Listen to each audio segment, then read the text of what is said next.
প্রথম এই video post হয় পুলিশের হ্যান্ডেল থেকে এবং ভিপিএন লাগিয়ে মাস্কিং করে, যাতে বোঝা না যায় কে পোস্ট করছে।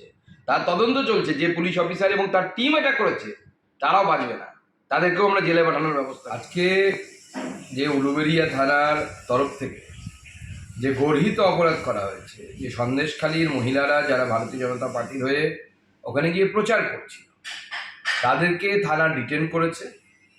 সেই মহিলাদেরকে, যাদেরকে মাননীয় প্রধানমন্ত্রী শক্তি স্বরূপা বলেছেন।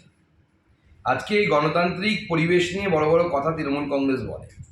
এই গণতন্ত্রের এই এত বড় উৎসব লোকসভা ভোট, তাতে সন্দেশখালীর মহিলারা গিয়ে কি প্রচার করতে পারে না অন্য জায়গায়? আপনি ভোটের 48 ঘন্টা আগে তাদেরকে সরিয়ে ওখান থেকে চলে যেতে বলতে পারেন, কিন্তু ভোট এখনো বহুদিন বাকি। আর আপনি আইসি যিনি এই কাজ করেছেন, তিনি গর্হিত অপরাধ করেছেন। এবং শুধু তাই নয়, এর আগে বেলডাঙ্গা থানার আইসি সাসপেন্ড হয়েছে, অন্য জায়গার আইসিরা অনেক জায়গায় তাদেরকে ট্রান্সফার করা হয়েছে। এই আইসির উপরেও আমরা পুরো নজর রাখছি।